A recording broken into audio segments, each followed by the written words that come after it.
Hey, let me tell to you about my 1901 reading project.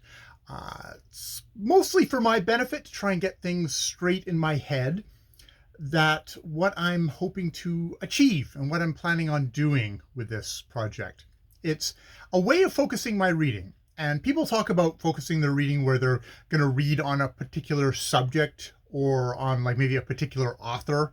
Um, and while yes, my the subject is sort of 1901, it's actually going to be reading sort of about 10 years up to about 10 years before 1901 and about 10 years after 1901. It's sort of just this general era that I've decided to focus on. Now, why have I decided to focus on 1901? Well, the historical minded among you, those who are probably most focused on the British Empire, would think Queen Victoria. Queen Victoria dies at the very beginning of 1901, but that would be incorrect. This is definitely my reading project. For me, 1901 is significant because that was, I believe, this is all very fuzzy for me, the birth date of my grandfather. Which sort of tracks. He would have been about 35 when my father was born in 1936. That I have actual documentation for and know about that.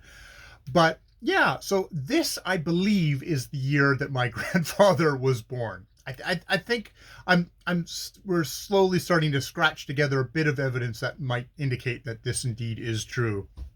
Um, the so but it's not like I want to investigate my grandfather's life. I am much more interested in using the fact that that is the start of one of the generation. Like there's my father's generation, and then there's my grandfather's generation, and it's kind of it's always been 1901 has always been sort of an anchor point of like if something happened in 1866, I know it's like, okay, well then, and my grandfather was going to have been born this further fed. It's that physical personal connection of where my family was in relation to that. I mean, I know it's ridiculously short time back, really. It's 2024 when I'm filming this. 1901 isn't that far back, but in some ways it feels like really far back. What life was like, who was kicking around, what was happening, what people's attitudes were about various things, about other peoples, about other genders, about other sexuality. All that stuff was a lot different in 1901, and I find that is the stuff, as you know, if you've hung out in my channel enough, I find those particular tedious little details really interesting, whether it's in fiction or in nonfiction, and reading works from a particular time and really digging into the belief systems, the ways of life, the context of when works were written, I find is really valuable. In addition to just my personal, very modern day, well, as modern as I can be, reaction to the works. So I decided that I would try and focus. With about a 20-year span.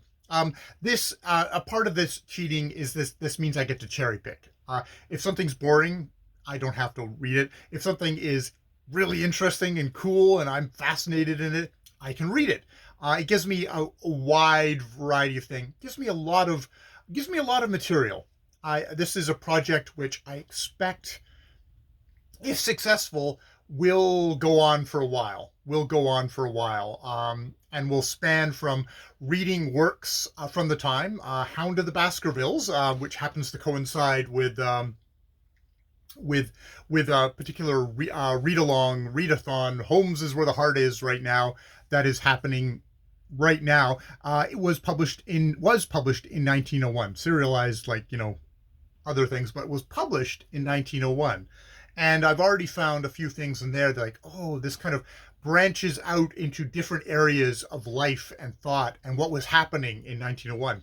Just in something that like it's a fictional detective story, but you can see it has roots in very much particular roots in what was happening at that particular time. Stuff that maybe gets kind of glossed over for, the stuff that really lasts, which is the figure of Sherlock Holmes and Watson, and that has reverberated as detective fiction and buddy cop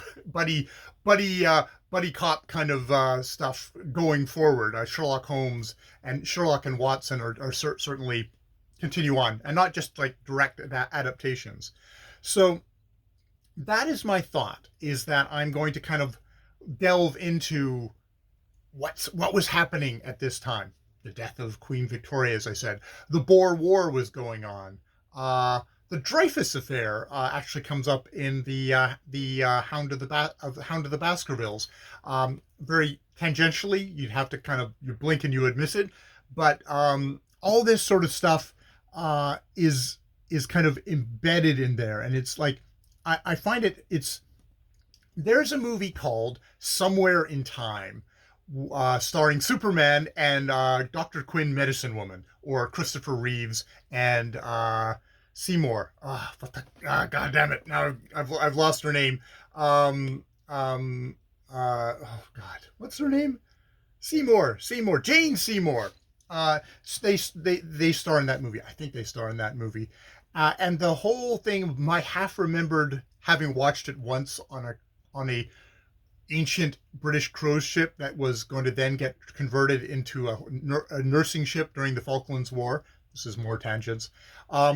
Watching it on board that ship, my half remembered thing of that is that Christopher Reeve sort of almost hypnotizes himself into traveling back in time and having a romantic doomed love affair with Jane Seymour. But there's something in that of just getting invested in submerging yourself in a time really appeals to me.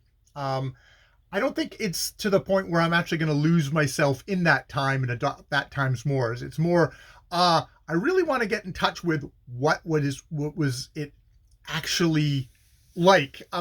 Maybe not so much in a physical level, but on a mental level of like how people thought what was going on. I mean, very much Kim by Rudyard Kipling is another book that I'm going to read from this time. There's some really gnarly colonial stuff, not post-colonial stuff, but colonial stuff that was still very much going on here. And I mean, struggles with Mahatma Gandhi and others trying to help the British along on that of let the fuck go of all this sort of stuff, or at least let it go in this particular way, as the rise of other empires after the British Empire definitely showed that it didn't go away altogether and they just transmogrified. But yeah, so that is my reading project. There is a lot of books. This allows me to really indulge in Project Gutenberg because there's so many books from 1901. Well, they're all out of copyright protection, so I can take a look in that. So yes, Kim by Rudyard Kipling, The Wizard of Oz, which is 1900, Up from Slavery by Booker T. Washington, 1901, Heart of Darkness, which I've already read, 1902, The Varieties of Religious Experience, 1902, The Hound of the Baskervilles, which is the first one that I have read and will probably talk about, The Souls of Black Folk by W.E.B. Du Bois, The Story of My Life, Helen Keller. There is a ton of stuff. There's Sigmund Freud, where Sigmund Freud, it was in here as well, having published one of his major books around this time. But also books I have to kind of figure out what I want to do for like books in translation, like if it's not just English, because Buddenbrooks by Thomas Mann was 1901. The Jules Verne, The Sea Serpent, Emile Zola Travail was 1901. There's stuff that's like it's like there's when you watch a movie, people aren't just listening to music just from that time. They're also listening to music well before that. I was growing up in the 80s and listening to Beatles music. So getting stuff from before that time would be interesting.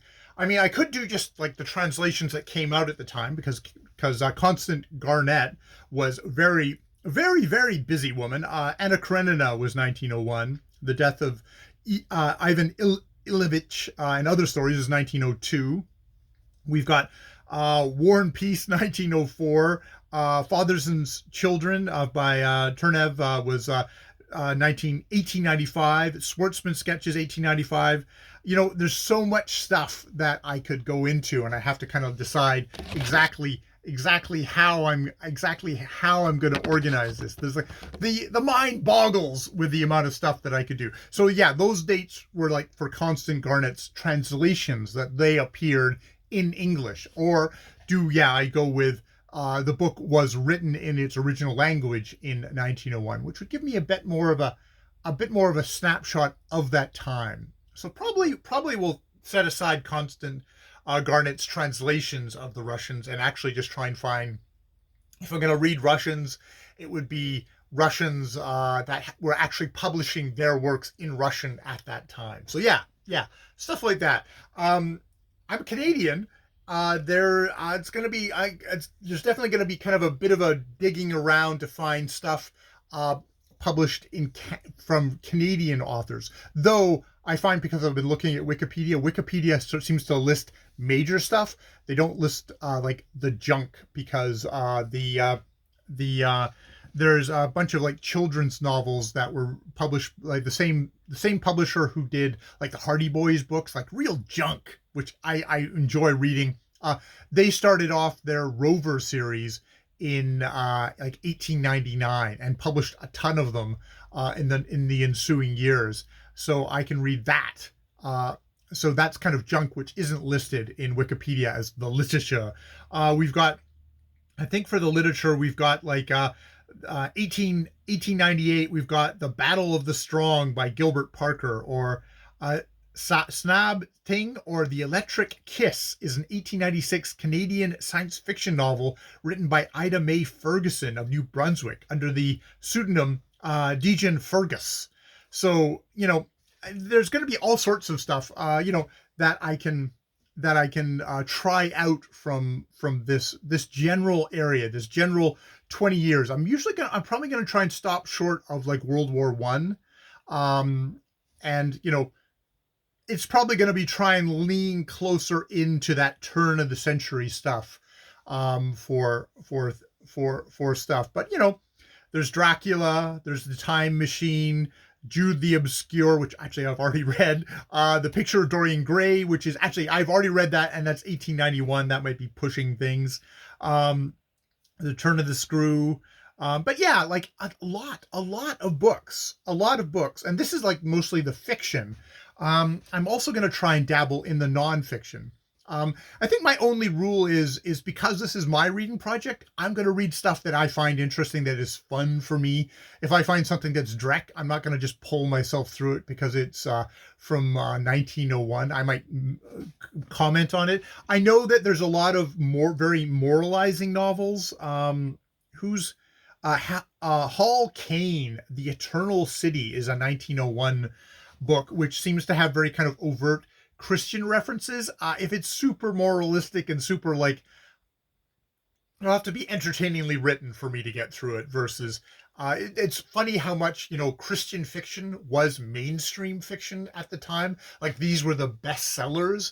This is what people would read for their edification, and I don't know if I need to be edified that way. It might be an interesting experience, but I'm also a slow reader, and if it's too much, I'm not going to do it. So yeah, that is my 1901 reading project. Probably way too ambitious. But I've always been fascinated by this particular time period, and I'm going to read history books. I want to read history books and read stuff like, you know, past the point, looking back on this time in general, probably on the Boer War. I've got a book about Winston Churchill during the Boer War, by what's her name? I can't remember her name right now. She wrote a book on Richard Burton, which I don't know if particularly worked.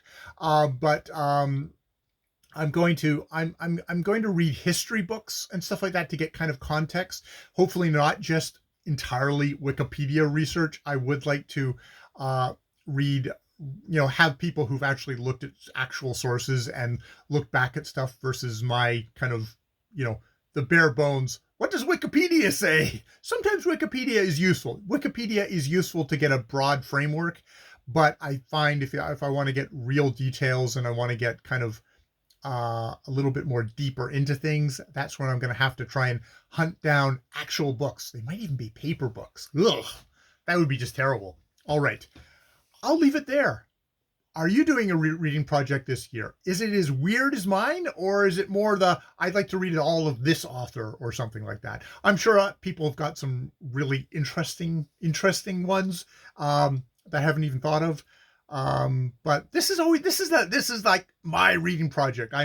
It's for some reason it's fascinating. It combines history with literature, but also getting to read junk, because I like to read junk of a period. I find reading junk of a period has a lot of good undigested beliefs. It's just like, nope, this is what everyone believes, so I'm putting it casually in this work of fiction. If I can find Edgar Rice Burroughs, but of this time, Edgar Rice Burroughs actually starts like post this period, I'll be super happy, because someone who does junky pulp of this era would be something that would be fascinating, because I know it would have probably all sorts of terrible stuff, but also interesting stuff. That just like watching really old movies when you realize, oh shit, everybody here is racist. Racist. Yeah, yeah. So, and that to me is fascinating. That is, no, that's how we actually were. It isn't some kind of cleaned up Hollywood thing where, oh, no, all the nice people, they wouldn't be racist. It's like, no, all the people would have all these beliefs that would just be held unquestioningly. Just like nowadays, we all hold beliefs unquestioningly. I would stress in this. This isn't me to just a chance for me to dump on people that were alive when my grandfather was born. This is like, no, getting to kind of understand and see what was going on then, and trying to find a variety of different voices. I've talked a lot about like Project Gutenberg here, and getting a lot of published authors of the time. Probably a lot that skews pretty heavily male, pretty heavily white, but trying to broaden that out as much as possible, as what you can do. Though to be honest, this is it heretical, but it's like sometimes I find it more effective to read some horrible racist white person of that time and then reflect on, oh, how far am I actually removed from that? How much do I just kind of I have the same not same casual beliefs, but other casual beliefs as a privileged white person today. I find that actually strangely maybe very effective for me of challenging my own belief systems. All right, I will leave it there. Rambling. More videos later.